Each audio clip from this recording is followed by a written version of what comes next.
This conference will now be recorded. अद्य बुधवासरः अथवा सौम्यवासरः पौष शुद्ध चतुर्दशी दिनांक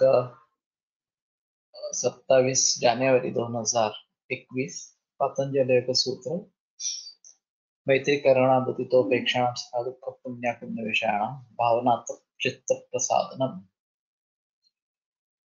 मूकं करोति वाचालं पङ्गुं लङ्घयते गिरिं यत्कृपातमहं वन्दे परमानन्दमाधवम् अपि स्वशक्त्या तपसि प्रवर्तसे शरीरमाद्यं खलु धर्मसाधनं कनिष्ठिकाधिष्ठितकालिदासो यदुक्तवान् तत् अहमत्र वक्ष्ये उद्दिष्टमायुर्वेदस्य स्वस्थस्य स्वास्थ्यरक्षणम् आतुरे रोगमुक्तिश्च द्वयमेतत् प्रयुज्यते योगशास्त्रे धना किन्तु न तस्य प्रयोजनं द्वयोर्मोक्षप्राप्तिः स्यात् योगो मोक्षप्रवर्तकः स्वास्थ्यं च रोगमुक्तिश्च मोक्षप्राप्तिस्तथैव च सम्यगध्ययनेनैव आयुर्योगस्य तद्भवेत्।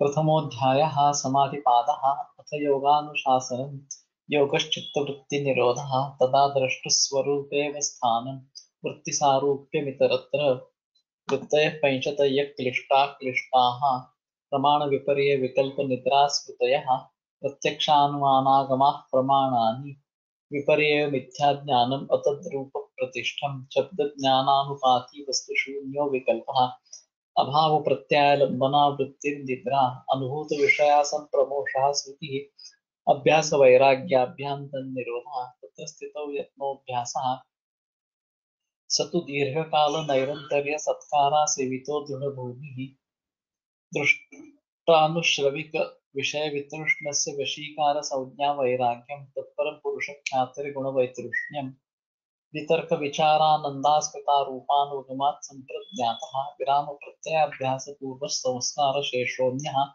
बहु प्रत्ययो विधेयः प्रकृतिलयानां श्रद्धा वीर्य स्मृति समाधि प्रज्ञा पूर्वक इतरेषां तीव्र संवेगानाम् आसन्ना मृदमध्यादिमात्रत्वात् ततोऽपि विशेषः ईश्वर प्रणिधानाद्वा क्लेशकर्म विपाकाशयैरपरामृष्टः पुरुष विशेष ईश्वरः तत्र निरतिशयं सार्वज्ञ बीजम् स पूर्वेषामपि गुरुः कालेनानवच्छेदात् तस्य वाचकः प्रणवः तज्जपस्तदर्थभावनं ततः प्रत्यक्केतनादिगमोऽप्यन्तरायाभावश्च व्याधिस्त्यानसंशयप्रमादालस्याव्यक्तिभ्रान्तिदर्शनालब्धभूमिकत्वानवस्थितत्वानि चित्तविक्षेपास्ते अन्तरायाः दुःखदौर्मनस्याङ्गमेषयत्वः श्वासप्रश्वासाभिक्षेपसह भुवः तत्प्रतिषेधार्थमेकतत्त्वाभ्यासः मैत्रीकरुणामुदितोपेक्षाणां स्वदुःखपुण्यापुण्यविषयाणां भावनातश्चित्तप्रसादनं प्रच्छर्दनविधारणाभ्यां वा प्राणस्य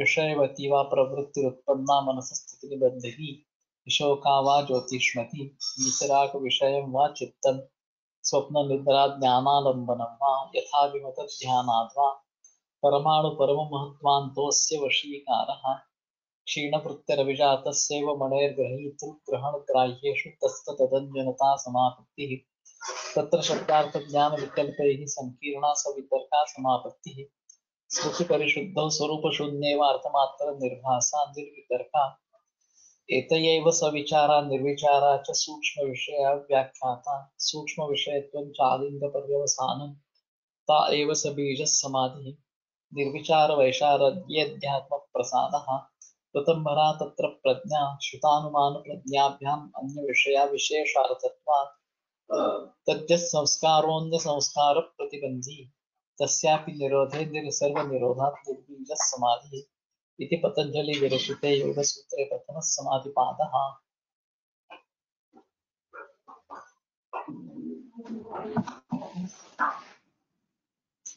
प्रच्छर्दनविधारणाभ्यां वा प्राणस्य प्रच्छर्दनविधारणाभ्यां वा प्राणस्य कौष्ठ्यस्य वायवो नासिकापटाभ्यां प्रयत्नविशेषात् दमनं प्रच्छर्दनं विधारणं प्राणायामः ताभ्यां वा मनसा स्थितिं सम्पादयेत्। तर कोष्ठ जो कोष्ठातला वायू आहे त्याचा नासिकापटांच्या द्वारे प्रयत्न विशेषाने दमनम प्रच्छर्दन बाहेर फेकणे म्हणजे प्रच्छर्दन आणि विधारण म्हणजे प्राणायाम त्यांनी दोघांनी मनाची स्थिती संपादन करावी.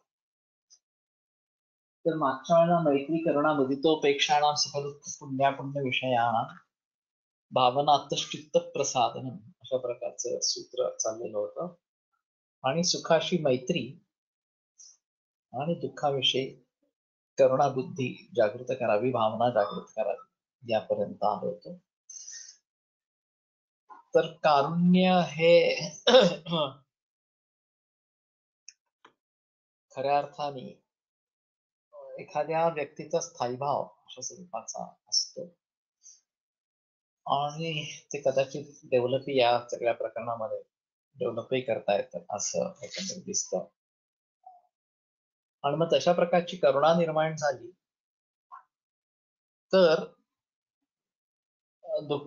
दुसऱ्याच्या दुःखाची पण आम्ही समरस अशा स्वरूपात व्हायला लागली. आणि त्याच्यासाठी काही उपाय जर असेल तर आम्ही त्याला सुचवू तर ते करू शकू असणार अशा स्वरूपाचं. आणि याच्या दुःखाचा परिहार होऊन हा सुखी हो अशी मनोभावाने मनात इच्छा निर्माण करू शकू अशा स्वरूपाचं. तर करुणाभाव उत्पन्न होण्या इतकी बुद्धीची शुद्धी झाली तर चित्त प्रसन्नता त्यांनी प्राप्त अशा स्वरूपात सिद्ध होते. पुण्याचा हर्ष, पुण्याच्या ठिकाणी मुदितेची भावना करायची ती अशी की पुण्याचरण करणारी व्यक्ती पाहतात आपल्या मनाला मोठा आनंद वाटण्याची सवय करायची आहे. आपण मनाशीच म्हणावे, काय हो हा पुण्यवान म्हणून हा भाग्यवान पुरुष. खरोखरच याच्या पुण्याचरणाने ह्या सुखप्राप्ती झाल्यापासून राहणार नाही. ते एकंदर अष्टादश पुराणेषु याकृत वचन परोपकारा पुण्याय पापाय परपीड.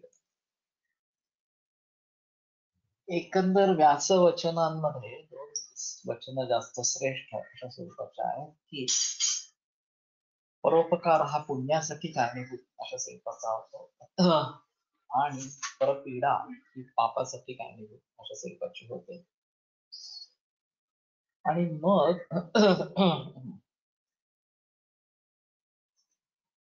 आम्ही जर निदान आपल्याकडनं पापाचरण घडू नये म्हणून दुसऱ्याला त्रास द्यायचा नाही अशा स्वरूपाचं ठरवलं तर हे जनन मरण नावाची जी काय राहाडगाड असणार अशा स्वरूपाचं आहे त्याच्यातून मुक्ती अशा स्वरूपाची मिळेल.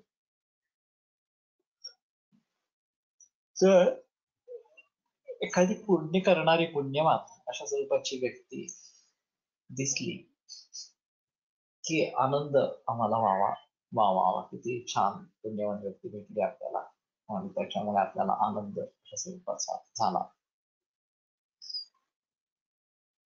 त्याच्यातून पुढे आपणही पुण्य करावं, आपणही आनंदी व्हावं अशा स्वरूपाचं आणि कदाचित पापाचरणापासून मुक्ती दूर जाणं अशा प्रकारची गोष्ट घडत असावी. पण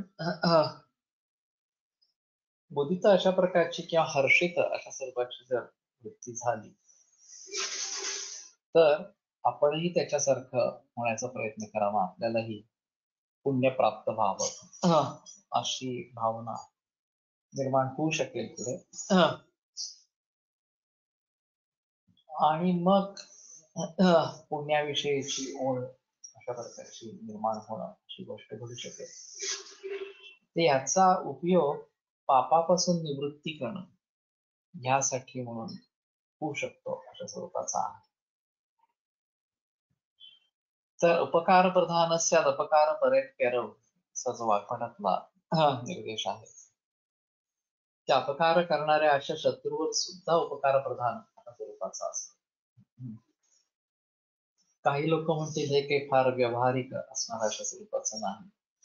त्याच्यावरती कितीही उपकार केले तरी तो त्याचं वागणं काही बदलणार नाही, सोडणार नाही आणि अपकारच करत राहील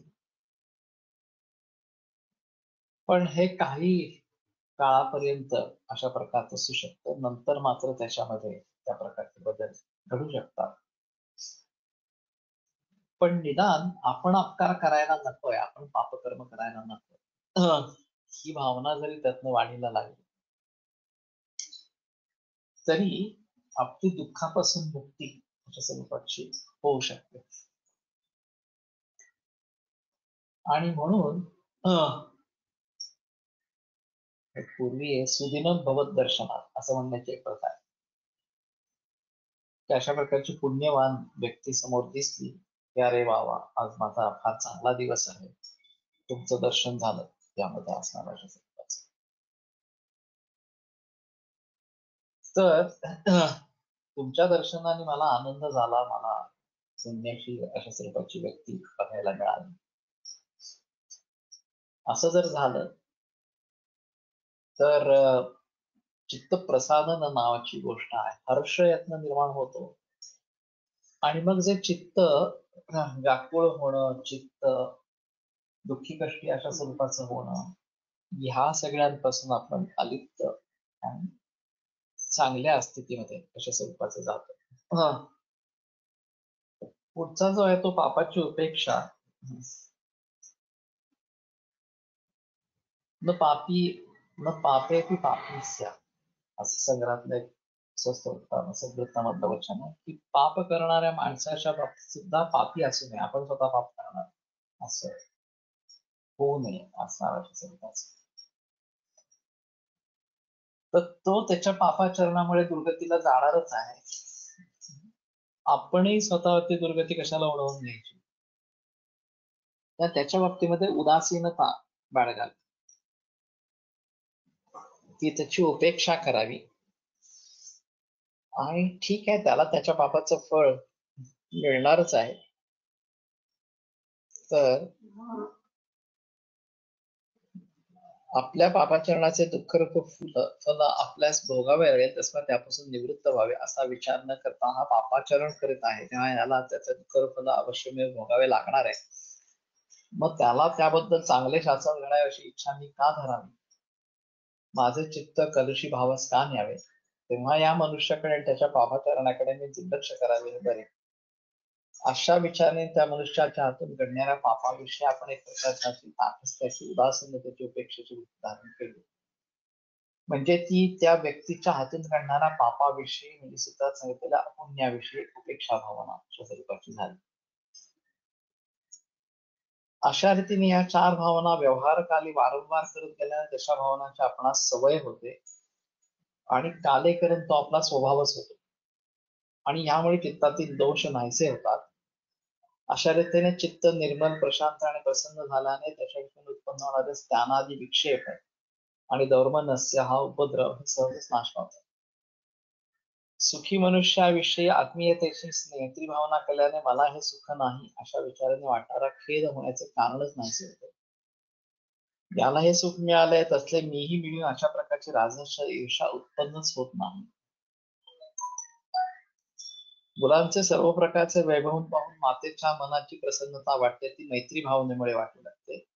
दुःखी माणसाविषयी क्रोध, द्वेष, तिटकारा, उदासीनता इत्यादी भावधारण न करता करुणा धारण केल्याने आत्मीय भाव स्वदेहापुरताच न राहता विशाल आणि व्यापक होतो. ते विश्वास हे अर्थ माझ्या मनी प्रकाशले असं जे ज्ञानेश्वरांचं वचन आहे ते अर्थाने चांगलं असणार.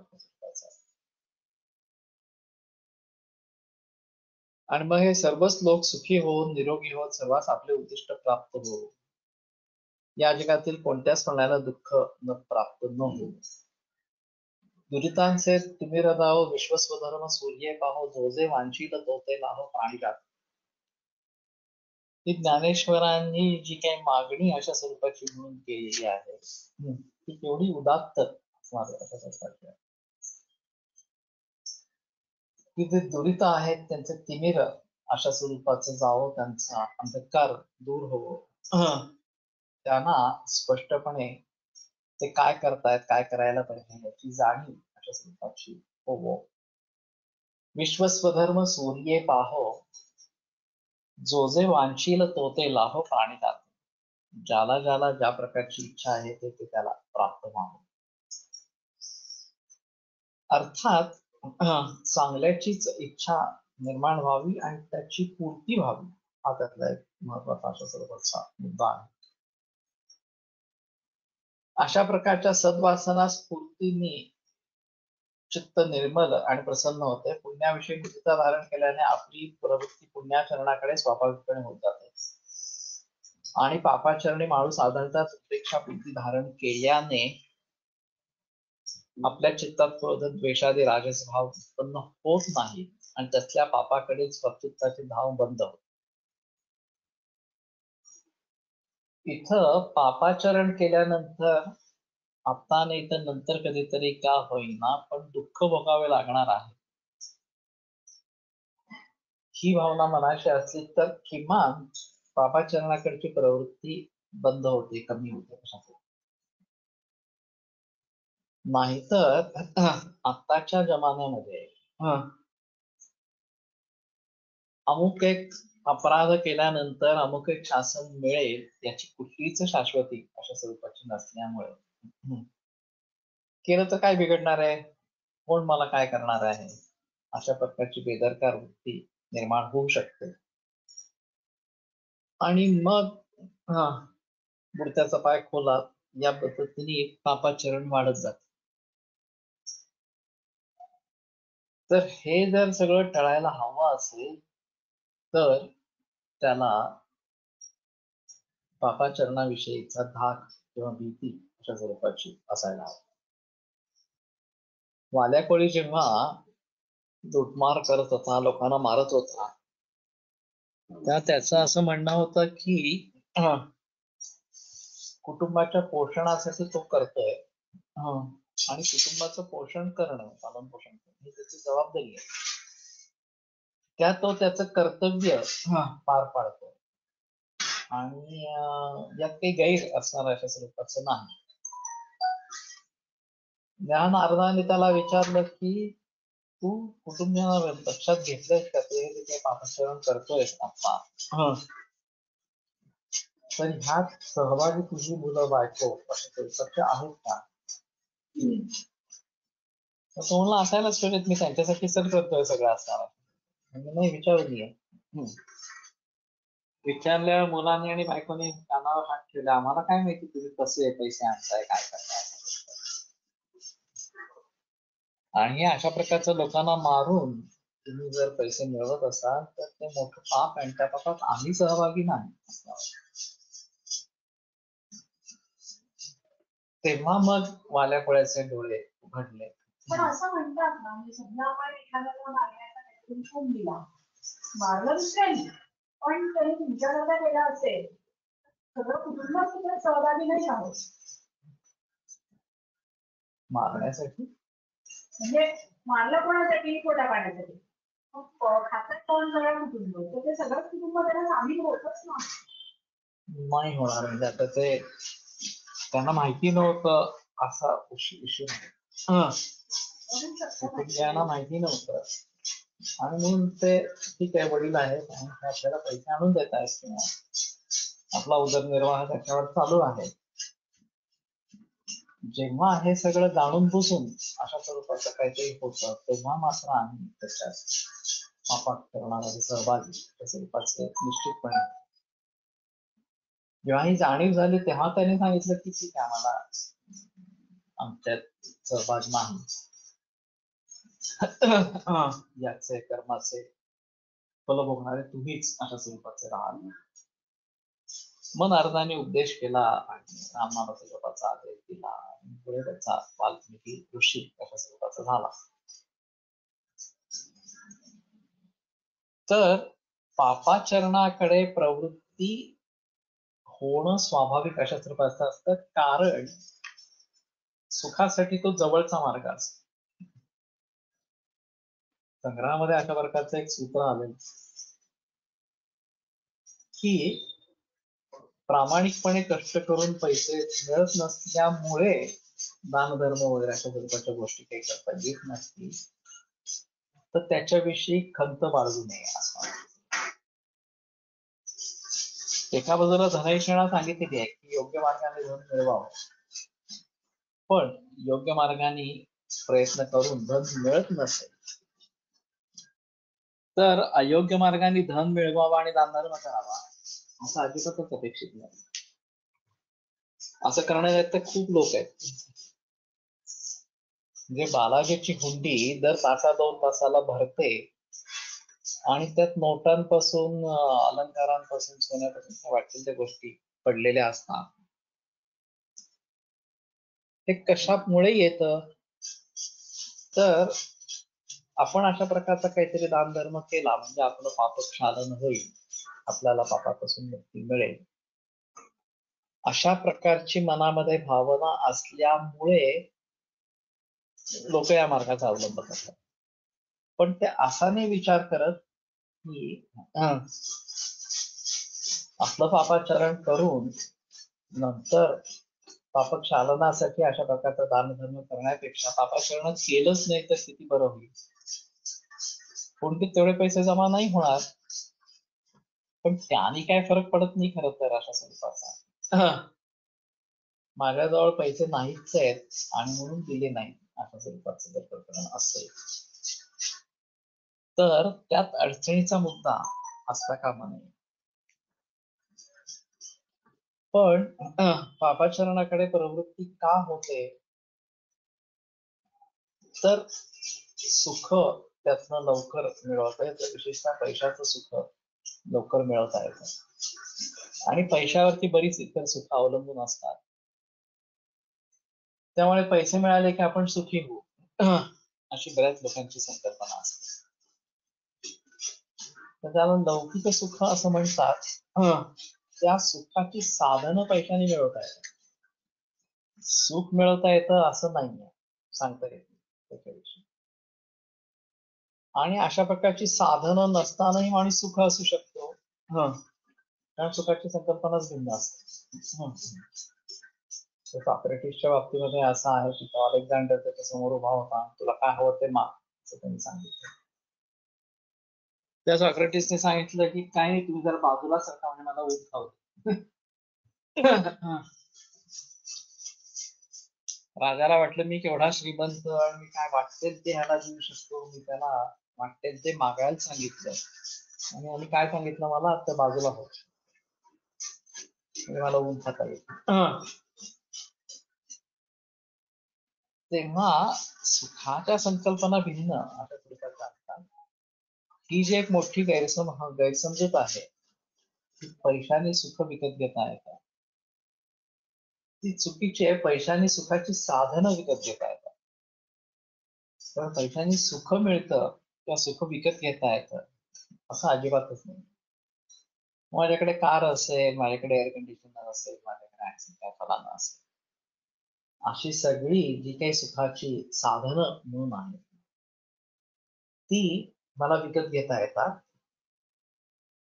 सुख हे मानावंच लागतं आणि ते तर आम्ही मानू शकलो नाही, गरीब असो किंवा श्रीमंत असो अशा स्वरूपाचं, तर सुखसमाधान प्राप्त होतच नाही अशा स्वरूपाचं. आणि मग ह्यातून होणारी पापाचरणाकडची प्रवृत्ती टाळता येते. हा त्यातला महत्वाचा बाबा आमटेंच्या बाबतीतलं एक उदाहरण असं आहे की ताईंना नागपुरात काहीतरी जायचं होतं भावाला भेटायला. यांची गाडी रोज ह्याला जायची, नागपूरला जायची इतर आश्रमाच्या कामासाठी असेल. त्यांनी बाबांना सांगितलं की मला तसं जायचं. तर ते म्हणले गाडी जशी जायची आहे तशीच जाईल त्याच्या कामासाठी. तुला भावाच्या घरी जिथून कुठून जवळ पडेल तिथे तू उतर आणि तुझी तू रिक्षा करून चालत कशी जा मला भावाच्या घरी. भावाच्या घरी गाडी नाही न्यायची आणि परत नाही तसंच करायचं असणार. आता ह्यामध्ये कोणालाही असं वाटणार नाही की यात काहीतरी पापाचरण आहे. पण पापाचरणाविषयी इतकी तरल बुद्धी असेल किंवा इतकी स्पष्टता अशा स्वरूपाची असेल सगळं विश्व त्यांनी उभं केलं महारोग्यांचं. आणि फक्त ज्या ठिकाणी गाडी जाणार आहे तिथून भावाच्या घरापर्यंत गाडी नेणं हे सुद्धा त्यांनी टाळलं. बाबांनी सांगितलं पाहिला साधनात ना की नाही करायचं या प्रकारचं. तर हे उदात्तत्व कुणीकडे आहे? आणि नोकर चाकर आपल्या भिंतीलाच आहेत, शासकीय नोकर चाकर विशेषतः त्यांच्याकडे सगळी घरची कामं सांगायची. अशा प्रकारची आत्ताची वृत्ती, त्या दोन वृत्तींमध्ये जमीन अस्मानाची तफावत अशा स्वरूपाची आहे. त्या मनाची शुचिता हा एक खूप मोठा आणि वेगळा अशा स्वरूपाचा विषय राहतो. तो जर आम्हाला साधता आला तर पापाचरणापासून मुक्ती अशा स्वरूपाची प्राप्त होते. पापाचरणापासून आम्ही दूर अशा स्वरूपाचं होऊ शकतो. आणि त्यातून पुढे होणारे जे काही उपद्रव अशा स्वरूपाचे आहेत ते आम्हाला आमचे दूर होतात. हा त्यातला एक खूप महत्वाचा अशा स्वरूपाचा मुद्दा आहे. तेव्हा तसल्या पापाकडील स्वचित्ताची धाव बंद होते. अशा प्रकारचे बदुकांविषयी मैत्र्यादी 4 भावना वित्थानकाली करत राहिल्याने मग सत्वगुणाने संपन्न होऊन अभ्यासकाली त्यानादी विक्षेप आणि धर्मनस्यादी उपद्रव यांचा त्रास न होता निर्वेदपणे समाधी अभ्यास चालू राहतो. त्या व्युत्थान अवस्थेमध्ये मैत्री करुणामुदितो प्रेक्षणां पुण्यपुण्य विषयाणां भावना चित्त प्रसादन अशा स्वरूपाचं करावं असं पतंजली सांगतात. येणेप्रमाणे व्यवहारकाली करावयाच्या भावना सांगितल्यावर योगाभ्यासकाली अनवस्थितत्व हा विक्षेप दूर होऊन प्राप्त भूमिकेवर मन सुस्थित व्हावे आणि अंगमेजयत्व श्वास प्रश्वास उपद्रव नाहीसे व्हावेत. यासाठी करायचा उपाय पुढील सूत्रात सांगितलेला आहे. प्रच्छदन विधारणाभ्याम वा प्राणास. आता वाचा विकल्प हा संपूर्ण मागच्या सूत्राला पण घेता येतो. मैत्री करुणामुदितोपेक्षाणां अशा प्रकारच्या भावना आणि चित्त प्रसादन करावं किंवा प्रच्छदन आणि प्राणांचं प्रच्छदन आणि विधारण यांनी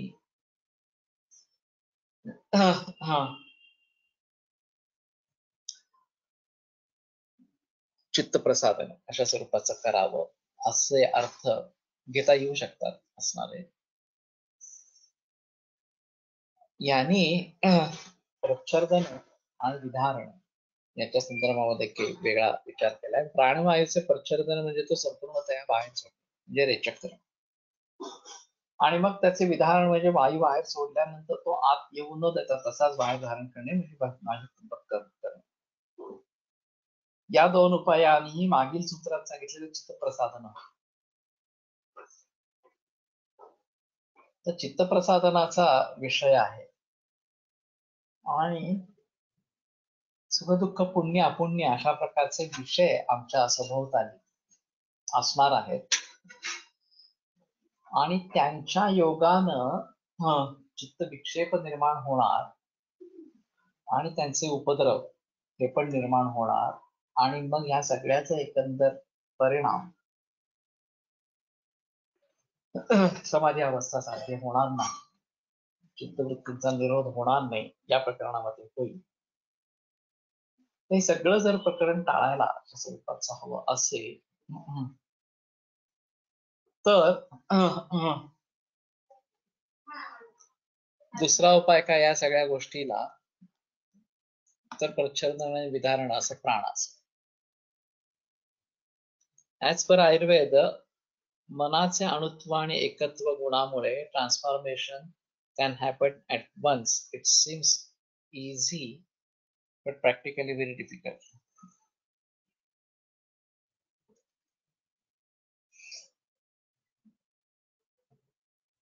ट्रान्सफॉर्मेशन मला नाही कळत.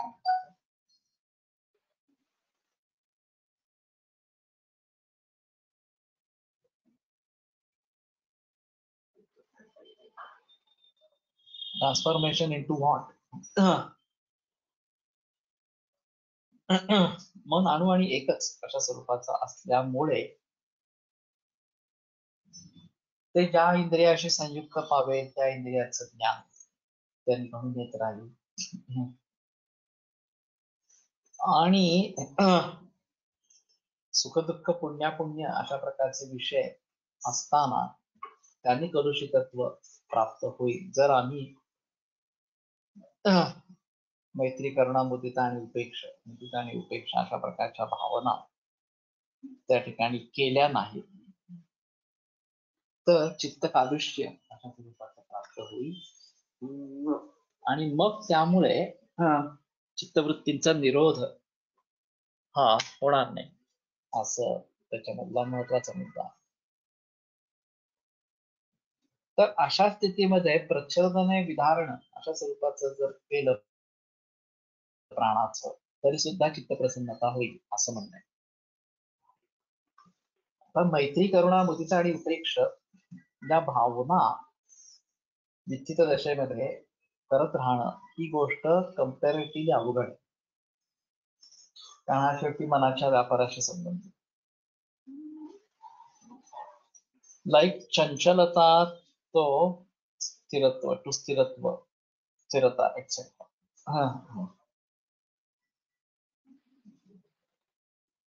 ते मन स्थिर करणं ही गोष्ट अवघड अशा स्वरूपाची राहते. मुळामध्ये सुखदुःख पुण्यापुण्य विषय हे जे काही प्रकरण वर्णन केलेलं आहे त्याच्यामुळे असूया, क्रोध अशा स्वरूपाचे भाव निर्माण होऊ शकतात किंवा दुःख त्यातनं निर्माण अशा स्वरूपाचं होऊ शकतं आणि मन त्यातच अडकतं.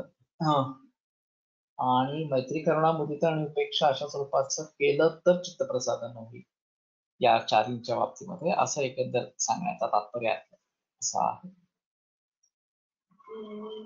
तर त्या सगळ्या परिस्थितीमध्ये आम्ही प्रच्छर्दन विधारण असं प्राणाचं जर केलं तर पुन्हा चित्तप्रसादन अशा स्वरूपाचं होईल. तर हा त्यामध्ये जरा मेकॅनिकल किंवा तांत्रिक अशा स्वरूपाचा भाव आहे आणि तो कदाचित यांनी सोपा असणारा अशा स्वरूपाचा ठरेल. त्यांनी विधारणाचा आणखीन एक अर्थ करायचं होता ते विधारण म्हणजे विशेष प्रकारे सावकाश असा धारण केला जाणारा श्वास असाही अर्थ संभवतो. तर सावकाश धारण करणं प्राणाचं अशा स्वरूपाचं विशेषत्वाने धारण करणं. तर प्रच्छर्दन आणि विधारण यांचा अर्थ कुंभक रहित केले जाणारे दीर्घ सूक्ष्म श्वास प्रश्वास म्हणजे पूरक आणि रेचन. त्या कुंभकाचा संबंध नाही. एक अर्थ प्रच्छर्दन म्हणजे रेचक केलाय आणि श्वास तसाच रोखून धरलाय म्हणजे वैकुंभक केलाय. आणि प्रच्छर्दन आणि विधारण म्हणजे विशेषत्वाने धारण केलं वाकाचं खूप सावकाश श्वास घेत राहिलं अशा स्वरूपाचं. तर पूरक आणि रेचक अशा स्वरूपाचा तो भाग होतो आणि त्याने चित्तप्रसादन होता असा अनुभव योगीजनांना येत असतो. अशा प्रकारचा अभ्यास ब्रह्मीभूत श्री केवलानंद सरस्वती महाराज स्वामी महाराजांनी केला होता. तर त्यामुळे त्यास चित्तप्रसादन हे पद उत्कटत्वाने प्राप्त झाले होते म्हणून हा प्रकारही योगविहित असतो.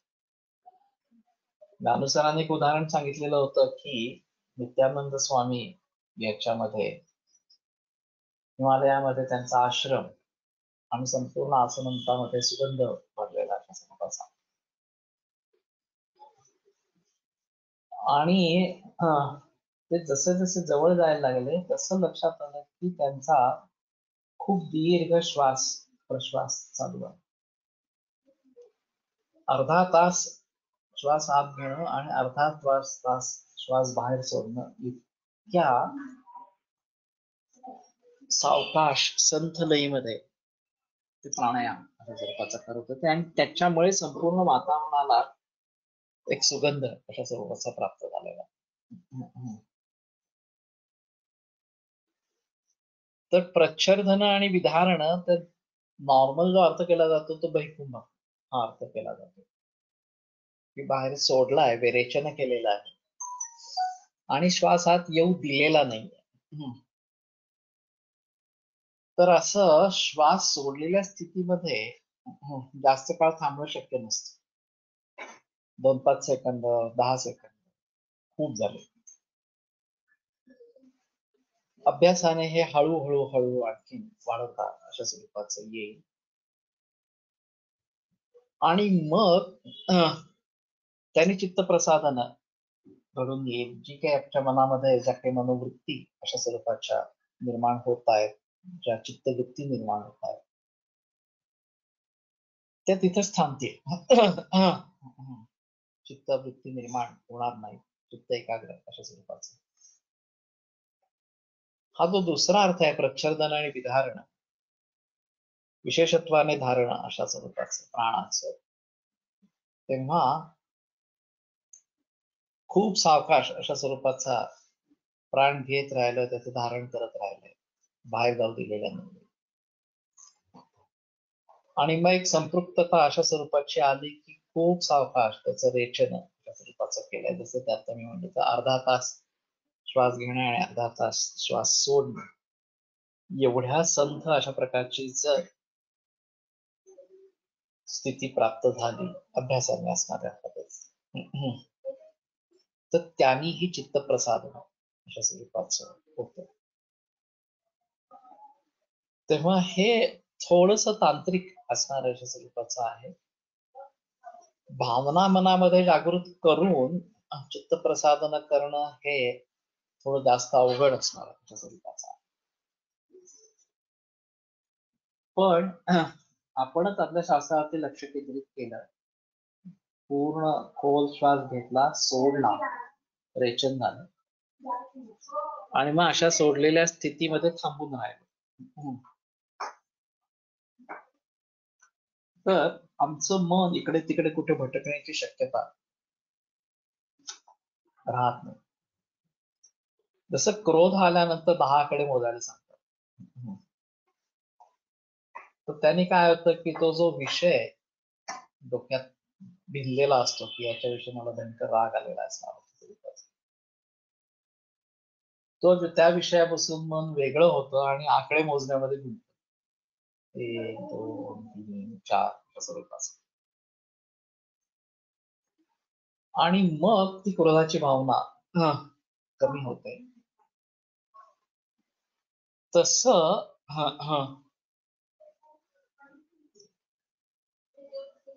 सुख दुःख पुण्यापुण्य विषयाणा अशा स्वरूपाचं जे काही गोष्टी आजूबाजूला घडत असतील, तर त्यातनं असूया, क्रोध, द्वेष वगैरे अशा स्वरूपाचे काहीतरी भाव निर्माण व्हायचे, त्यापासून मन अलिप्त अशा स्वरूपाचं व्हायला लागतं. सगळं कॉन्सन्ट्रेशन त्या श्वासोश्वासावरती अशा स्वरूपाचं होतं आणि पूर्ण दीर्घ उच्छ्वास अशा स्वरूपाचा करायचा, रेचन करून सगळ्याच्या सगळा वायू बाहेर काढायचा. आणि मग तसं केलं आणि बाहेरचा वायू आत येऊ दिला नाही, तर मी जी श्वासोश्वासाची प्रक्रिया आयुर्वेदातली म्हणून वर्णन केलेली अशा स्वरूपाची होती की शरीरांतर्गत वायू जो दूषित वायू आहे तो सगळा फुफ्फुसाकडे यायला लागतो आणि मग त्याला बाहेर काढता येणं अशा स्वरूपाचं शक्य होतं. इथं असाही अर्थ करता येईल की प्रच्छर्दन आम्ही केलं, विधारण केलं, जो अशा प्रकारचा वायू आम्ही पुन्हा शरीरामध्ये फुफ्फुसांमध्ये जो जमा झालेला आहे दूषित असणारा अशा स्वरूपाचा वायू, त्याचं पुन्हा विरेचन केलं, पुन्हा प्रच्छर्दन, पुन्हा विधारण अशा स्वरूपाचं केलं. आता ती मी म्हणते गोष्ट अवघड आहे, खूप प्रॅक्टिसनेच तुम्हाला ते करता येईल. मला असं कळलं पाहिजे की माझ्या फुफ्फुसांमध्ये पुन्हा वायू जमा झाले, मी बाहेर तर घेतलेला नाही. शरीरातलाच अशुद्ध अशा स्वरूपाचा वायू पुन्हा फुफ्फुसामध्ये जमा झालाय म्हणलं तर त्याला पुन्हा विरेचन करून बाहेर काढून टाकायचं. बाहेरच्या हवा तरी अजून आत घ्यायची नाहीये. पुन्हा शरीरातला वायू तिथं जमा होत राहील आणि अशा पद्धतीने तो वायू जिथपर्यंत बाहेर जाऊ शकतोय तिथपर्यंत घालवायचा आणि मग अशी कंडिशन येईल की नाही आता श्वास घेतल्याशिवाय राहणारच नाही, आपण जिवंत नाही राहणार. तेव्हा दीर्घ श्वसन करायचं पुन्हा एकदा आणि ही प्रोसेस चालू ठेवायची की दीर्घ श्वसन दीर्घ विरेचन असणार अशा स्वरूपाचं आणि मग बाहेर सोडलेल्या स्थितीमध्ये विधारण थांबणं किंवा हे म्हणतायत तसं सावकाश श्वास घेत राहणं आणि त्याचं धारण करत राहणं, विशेषत्वाने धारण करणं असणार स्वरूपाचं. एका विवक्षित अवस्थेला पोहोचल्यानंतर पुन्हा विरेचन अशा स्वरूपाचं करणं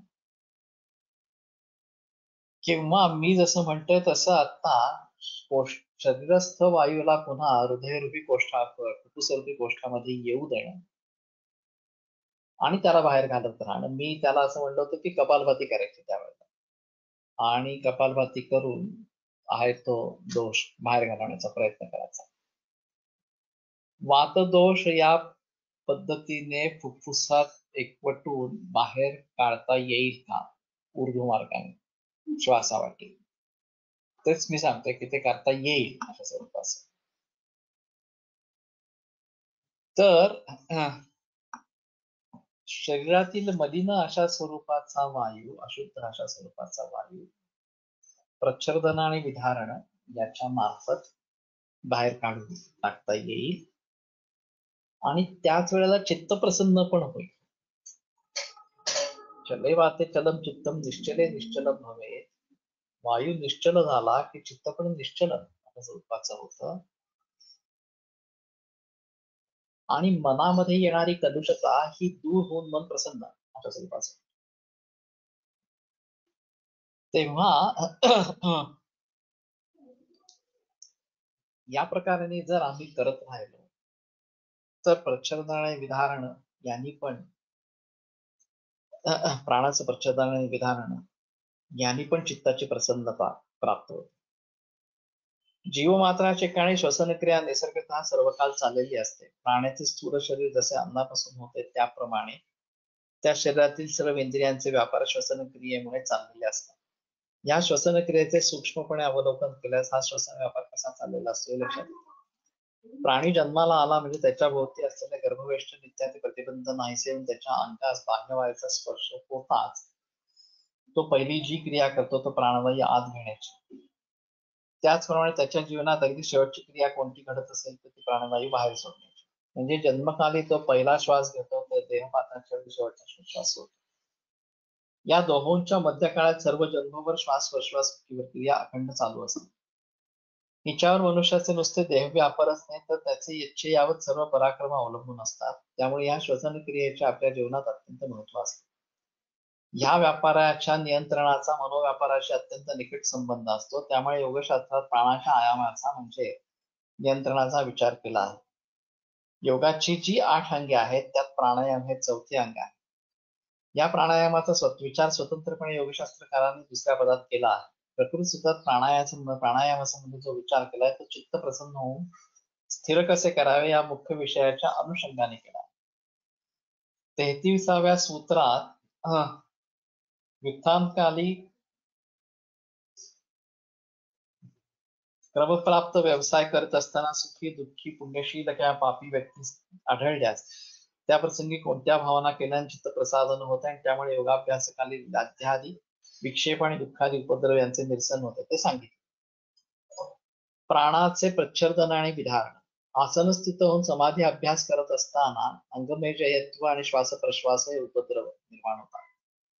त्याचे निराकरण करून चित्त प्रसन्न आणि समाहित कसे करावे म्हणजे अलब्धभूतत्व आणि अनवस्थितत्व या विक्षेपांची बाधा होणार नाही याचा विचार प्रकृत सूत्रात केलेला आहे. हा उपाय म्हणजे प्राणाचे प्रच्छर्दन आणि विधारण हा होय.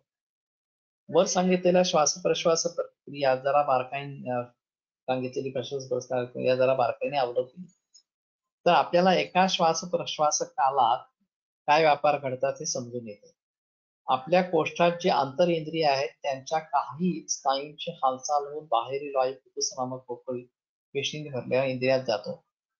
नंतर क्षणमात्र श्वसन व्यापार थांबतो आणि लागलीच त्या आणि दुसऱ्या काही स्नायूंच्या हालचालीने फुफ्फुसाचा संकोच होऊ लागतो आणि आतील वायू बाहेर पडत असतो. वायू प्रथम आत घेतला जातो त्यास योगशास्त्रात पूरक प्राणायाम असे म्हणतात. क्षणमात्र श्वसन व्यापार थांबतो त्यास कुंभक असे म्हणतात आणि आतील वायू बाहेर सोडला जातो त्यास रेचक असे म्हणतात. रेचकानंतर पुन्हा काही क्षण श्वसन व्यापारात लागणाऱ्या सर्व स्नायूंची हालचाल बंद होते. या अवस्थेलाही कुंभकच म्हणतात. बरोबर उल्लेख केलेला कुंभक होता तेव्हा वायू आत फोडलेला असतो म्हणून त्याला अंतकुंभक म्हणतात. या दुसऱ्या कुंभकात आतील वायू बाहेर टाकलेला असतो आणि तशाच स्थितीत श्वसन व्यापारात गुंतणारे स्नायू श्वसन कार्य काही क्षण थांबित असतात म्हणून या कुंभकाला बाह्य कुंभक असे म्हणतात. प्रकृती सूत्रात प्रश्वास म्हणजे रेचक आणि विधारण म्हणजे रेचकानंतर काही क्षण प्राणवायू आत न घेता थांबणे म्हणजे बाह्य कुंभक करणे या दोन अवस्थांचा प्राधान्याने उल्लेख आहे. प्राणाच्या या प्रच्छर्दन आणि विधारण या अवस्थांमुळे रेचक आणि बहिकुंभक यामुळे चित्त प्रसादन चित्तात स्थिरता होते येते असा हा उपाय आहे. या आणि पुढील सूत्रात वा पद आहे याचा अर्थ असा की हे सर्वच उपाय चित्ताचे प्रसादन आणि स्थैर्य प्राप्त करून देणारे आहेत. साधकाच्या अभिरुचीप्रमाणे अथवा परिस्थितीप्रमाणे त्याने ह्यापैकी कोणताही उपाय अवलंबावा. सूत्रात वा शब्द आल्याने अर्थाच्या पूर्तीसाठी आवश्यक ते शब्द मागील सूत्रातून घ्यावे याचे स्पष्ट.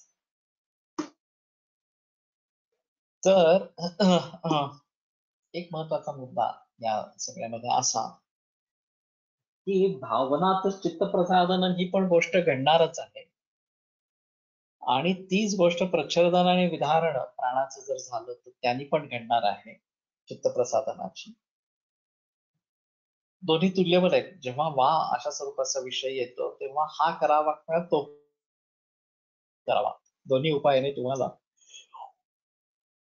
इप्सित साध्य होतं. चित्त प्रसादन ही गोष्ट साध्य होते असा त्याचा अर्थ होतो. आणि मग हा त्या मानाने तांत्रिक उपचार अशा स्वरूपाचा आहे. मैत्री करुणा वगैरे अशा प्रकारच्या भावना निर्माण होणं ही गोष्ट तुलनेने अवघड असणार अशा स्वरूपाच्या. त्याच्यापेक्षा अशा प्रकारची मनोवृत्ती कलुषित व्हायला लागली की समाधी अवस्थेमध्ये बसावं किंवा ध्यानस्थ बसावं आणि श्वासावरती लक्ष केंद्रित करावं आणि प्रच्छर्दन आणि विधारण यांचा अभ्यास अशा स्वरूपाचा सुरू करावा.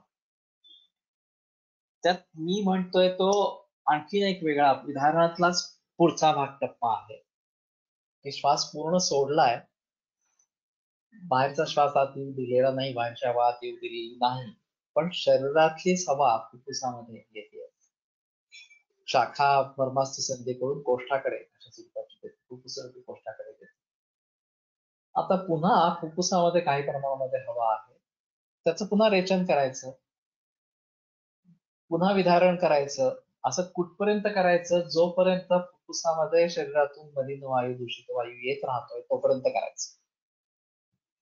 आणि मग जेव्हा अशी परिस्थिती येईल की आता नाही म्हणजे बाहेरच्या हवेची नितांत गरज आहे त्याच्याशिवाय आपण काही करू शकणार नाही, तेव्हा तोंडाने दीर्घ श्वास अशा स्वरूपाचा घ्यायचा.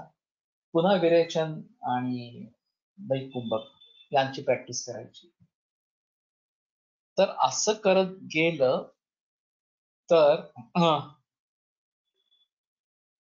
वायुस्तंत्र यंत्रधारा हा या अनुषंगाने पण घेता येईल का? तिथे काय आहे, तो वायूच सर्व क्रिया करणारा आहे अशा अर्थाने वायुस्तंत्र यंत्रधारा अशा प्रकारचं सूत्र आहे. हा विषय मुख्यतः शरीरातील अशुद्धी वायूच्या मार्फत बाहेर काढून टाकणे या अर्थाने महत्वाचा आहे. आणि अशा प्रकारच्या अशुद्धी निघून गेल्यानंतर चित्ताची प्रसन्नता, शरीराची प्रसन्नता येईलच त्याच्याविषयी शंका नाही, पण चित्ताची प्रसन्नता येते हा त्यातला खूप महत्वाचा असा स्वरूपाचा मुद्दा आहे. आणि कम्पॅरेटिव्हली हे कदाचित सोपं असेल. मी कम्पॅरेटिव्हली असं म्हणतोय कारण मैत्री करणं वगैरे ह्या प्रकारांनी पण चित्ताची प्रसन्नता येऊ शकते आणि ते करण्याचं आपलं सामर्थ्य असेल तर अडचण नाहीये त्याला. पण त्याला जर अवघड अशा स्वरूपाचं जात असेल तर मग आम्ही प्रच्छन्न विधान प्राणाचं करून मनाची प्रसन्नता प्राप्त करून घ्यावी, जास्त चांगला मार्ग. तर इथून पुढे कृष्णाजी कोलटकरांनी जे विवरण केलंय ते सगळं आधुनिक शास्त्रातल्या श्वासोश्वास प्रक्रियेला उद्देशून आणि रक्ताभिसरणाला उद्देशून आपल्याला सगळ्यांना माहिती आहे आणि मी बऱ्याच वेळाला त्याचा उल्लेख केला.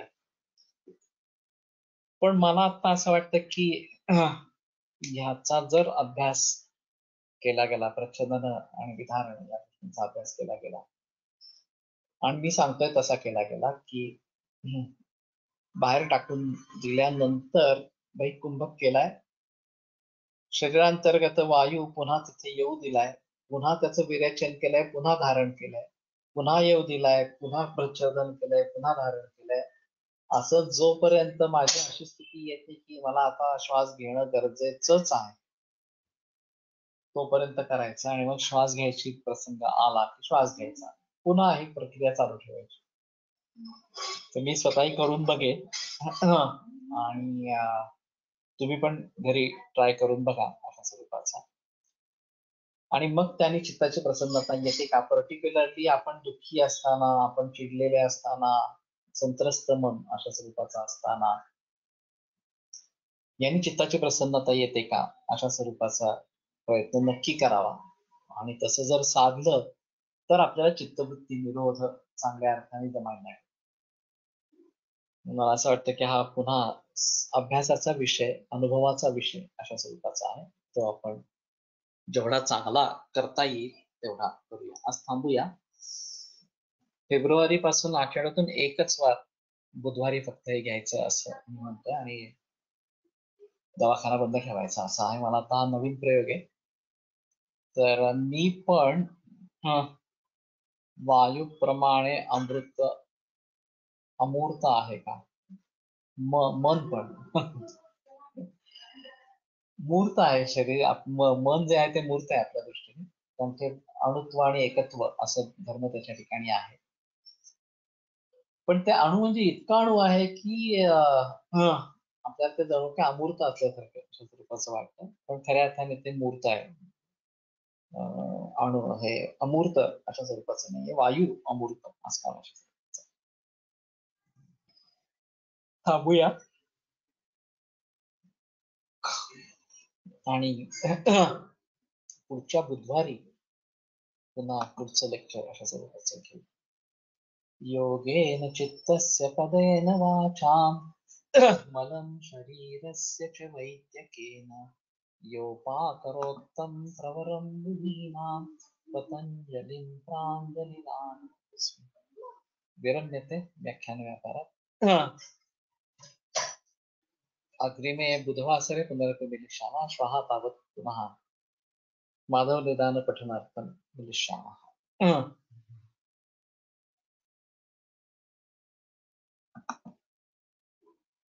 मध्ये वेळा